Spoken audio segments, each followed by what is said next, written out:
ప్రభుత్వాన్ని ఏర్పాటు కాకుండా అడ్డుకుంటుంది అనుకోవాలా? It's a big political game అనుకోవచ్చా?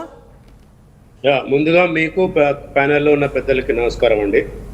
యాక్చువల్గా గవర్నర్ ఇప్పుడు మన శాస్త్రి గారు చెప్పినట్టు governor is nothing but head of a constitutional head for the state. ఎప్పుడైతే నూతనంగా ఎన్నికలు జరిగి కొత్త గవర్నమెంట్ ఫామ్ చేసేయడానికి ఆయన ఫ్లోర్ ఆఫ్ ది హౌస్లో మీరు మెజారిటీ ప్రూవ్ చేసుకోండి అని సింగిల్ లార్జెస్ట్ పార్టీని పిలవచ్చు. He cannot refuse the single largest party. First president అది. There are conventions, there are presidents. Single largest party ఎవరు ఇక్కడ? TVK party. తమిళ్ విక్కల్ కచ్చి ఎవరో ఉన్నారు, ఆయన విజయ్ గారు, రైట్? సో ఆయన పిలవాల. పిలవకుండా మీ నంబర్లకు ఏం చూపియండి, నంబర్లు ఇవ్వండి అనే దానికి ఉండదు.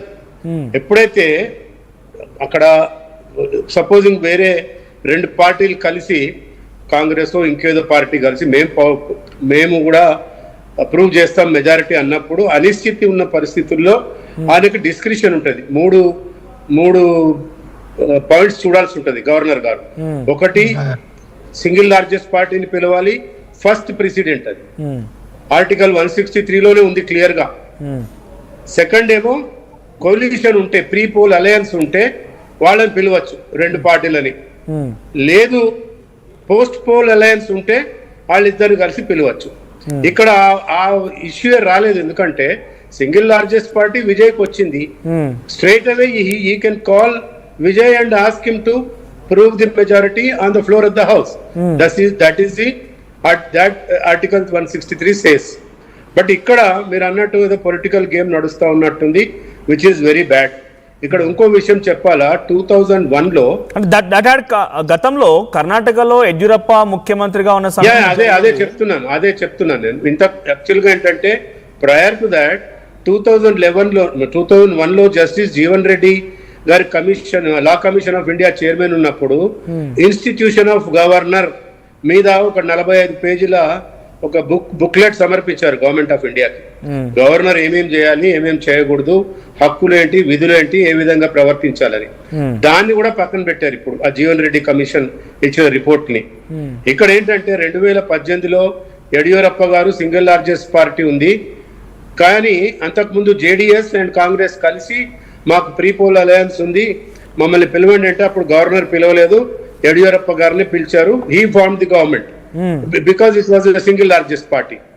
And at the same time Vajpayee గారు ప్రధానమంత్రిగా ఉన్నప్పుడు, శంకర్ దయాళ్ శర్మ గారు ప్రెసిడెంట్ ఆఫ్ ఇండియా ఉన్నప్పుడు ఆయనకు అసలు 60 మందో 90 మందో ఎంపీలు ఉండేవారు అప్పుడు వాజ్పేయి గారికి. ఆయన కూడా పిలిచారు కదా అప్పుడు president of India Shankar Dayal Sharma, మీరు వచ్చి ప్రూవ్ చేయండి అంటే ఆయన 13 రోజుల్లో పడిపోయింది ప్రభుత్వం. సో ఇక్కడ ఏంటంటే మీరు అన్నట్టు ఇంట్రోలో everybody is playing their own cards. ఇక్కడ బయట నుంచి మద్దతు ఇస్తామని అంటున్నారు వాళ్ళు మొత్తం బయటికి రావట్లేదు. సిపిఐ, సిపిఎం, ఇంకా మిగతా చిన్న ఐయుఎంఎల్ చిన్న పార్టీలన్నీ.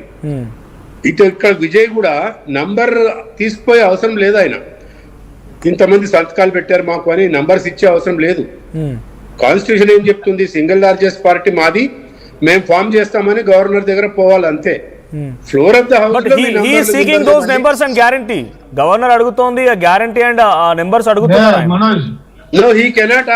ఒకసారి శాస్త్రి గారు చెప్తున్నారు. శాస్త్రి గారు, మనోజ్ ఇప్పుడు అందులో ఏంటంటే మీకు రెండు రకాలు. ఒక పార్టీకి మెజారిటీ రావడం, ఆఫ్ ఆఫ్ ద మార్క్ రావడం. ఒకవేళ ఏ పార్టీకి మెజారిటీ రాకపోతే, బోటార్ సింగ్ ఏం చేశాడు? బోటార్ సింగ్ బీహార్ గవర్నర్ గా ఉన్నప్పుడు Nitish Kumar single largest party, ఆయన మెజారిటీ రాలేదు. సుప్రీంకోర్టు లెఫ్ట్ రైట్ సెంటర్ ఇచ్చేసింది గవర్నర్ కి. ఆయన ఏం చేశాడు? సస్పెండ్ చేసి రాష్ట్రపతి పరిపాలన ఏం చేశాడు. సో నేను చెప్పేది ఏంటంటే 356 ఇంపోజ్ చేశారు అప్పుడు. 356 ఇంపోజ్ చేశాడు. నేను చెప్పేది అది అన్కాన్స్టిట్యూషనల్ డిక్లేర్ చేశారు. కానీ నేను చెప్పేది ఏంటంటే అసలు ఇతనికి రాజకీయంగా పరిపక్వత ఉన్న మనుషులు ఎవరినైనా ఉండాలి. అతనికి పూర్తిగా విధి విధానాల మీద అవగాహన ఉన్న వాళ్ళు తెలియచేయాలి. Constitutional obligation and constitutional duties governor ఏంటనేది వాళ్ళకి తెలియదేమో. గవర్నర్ ని వీళ్ళు ఏంటంటే భూతత్వంలో చూసుకుంటారు, అనవసరంగా అంత స్టోరీ ఇవ్వక్కర్లేదు. ఈయన 101% చీఫ్ మినిస్టర్ అవుతాడు. దానికి రీజన్ ఉంది. ఎందుకంటే 49 వచ్చిన వీళ్ళు ఎవరు Dravid DMK will not get, వాళ్ళు ఎట్టి పరిస్థితులను గవర్నమెంట్ ఫామ్ చేయరు. డిఎంకే ఎందుకంటే డిఎంకే ప్రిన్సిపల్ బేస్డ్ పార్టీ. ఆ ప్రిన్సిపల్ ని వాళ్ళు చేసుకున్నారంటే మళ్ళీ చాలా చాలా వార్నింగ్, పొలిటికల్ పార్టీస్ వార్నింగ్ చేసేది ఏంటంటే, ఒకవేళ విజయ్ మళ్ళీ నోట్లో ఏలెట్టుకుని సైకిల్ మీద తిరగడం మొదలు పెట్టాడంటే 3 పార్టీలకి డిపాజిట్లు ఉండవు. 238 వచ్చేస్తాయి. తర్వాత మరో చెయ్యబుర్రో ఏడుతో కూర్చుంటారు. అలాంటి ఏర్పాట్లు చేయకండి. ఎందుకంటే అతను ప్రజల మీద ఉన్న దాంతో ఎన్టీ రామారావు అయిపోతుంది. అతను ఏముంది, ఇప్పుడు నేను నాకు ఇంట్రెస్ట్ లేదని గవర్నర్ చెప్పి నేను గవర్నమెంట్ ఫామ్ చేయను అన్నాడంటే governor will be in trouble. Governor himself is in trouble because he is not able to constitutional custodian, he is not able to under the obligation of constitutional custodian duty. ఆయనకి ఏంటంటే ఆయనకి perfect ఎందుకు అంత ఇదైపోతున్నాడు. But at the same time political parties too if at all governor అడుగుతున్నారు అనుకోండి, it's not mandate. Sastry గారు ఒక నిమిషం, నేను అన్నాను అది కాదు, ఒక విషయం మాత్రం బట్ టు ఆనెస్ట్ గా చెప్పేది ఏంటంటే there is no it is a minority government which ever it is going to be form. Even వీళ్ళు ఫామ్ చేసినా కూడా 118తో ఫామ్ చేసినా కూడా 120తో ఫామ్ చేసినా అది మైనారిటీ గవర్నమెంట్. ముగ్గురు మినిస్టర్, 3 ఎమ్మెల్యేలు ఎప్పుడు రాత్రి ఫోన్ చేసి ఏమంటారు తెలుసా, ఎనీ టైమ్ యూఆర్ విత్డ్రాయింగ్ అంటారు. అంటే అదేంటి హార్స్ ట్రేడింగ్. సో అది కరెక్ట్ కాదు. సో ఇతనికి బెస్ట్ ఏంటంటే ఇతను సైలెంట్ గా ఉండడం, ఏదైనా ఇబ్బంది అనుకుంటే he has to take it on board. But my political question is that TVK support ఇస్తున్నామని కాంగ్రెస్ పార్టీ వచ్చింది. సరే మనకి రాజ్యాంగం అది blunder. It's a blunder. He should not have accepted that. Yes, let them support in the floor of the house. There is no need a governor. It is not an obligation for the Vijay to produce something to governor. No, sorry. Governor doesn't have any right that. Governor ka asla right hai. Okay. It is the floor of the house 174. On other side VCK, DMDK communist పార్టీలు కూడా let him form the government అంటున్నారు. కానీ అసలు వాళ్ళ communist పార్టీలు అనవసరం అండి. అతనికి 108 వచ్చినాయి. ఇప్పుడు అసలు మనం పక్కన పొలిటికల్ పార్టీలు అన్ని పక్కన పెడదాం. అసలు గవర్నర్ అడుగుదాం, బాబు under the application as a constitutional custodian the elections are over, no what you want to do. ఆయన అదే సమాధానం చెప్పుకోవాలి కదా ఢిల్లీకి. ఆ సమాధానం ఆయన ఢిల్లీ చెప్పాలి. మీరు అందరూ ఏమన్నారంటే ప్రాబ్లం అయిపోతుంది, బీజేపీ మీద వేసేద్దాం. బీజేపీకి ఒక సీటే కదా. బీజేపీకి ఇప్పుడు మీరు ఒకటి చూడండి, బీజేపీ ఇంట్రెస్ట్ ఏముంటుంది. బీజేపీ అంతమందిని ఒక ఎమ్మెల్యే కోసం మొత్తం గవర్నమెంట్ ఫామ్ చేయడం అనేది జరగదు. అది జరిగే పని కాదు. అది అక్కడి నుంచి ఏమైనా వస్తున్నాయేమో. ఏమైనా వస్తాయి. పళనిస్వామి డిఎంకేలో ఉన్నాడు, పన్నీర్ సెల్వం ఏఐడిఎంకేకి ఉన్నాడు. ఏఐడిఎంకే దగ్గర ఉన్న ఎమ్మెల్యేలు ఏం చెప్పలేము. కానీ నేను చెప్పేది ఏంటంటే Vijay must have a political matured person along with him to understand the constitution, to understand the law and the governance, the principal narration of the governance, which he doesn't have it. ఎందుకంటే అంత అడావిడిగా governor కలవకూడదు. Due diligence చేసి కలవాలి. Due diligence చేయలేదు అతను.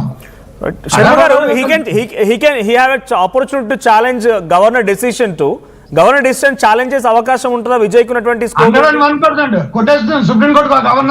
Governor decision కొట్టేస్తుంది. శర్మ గారు please.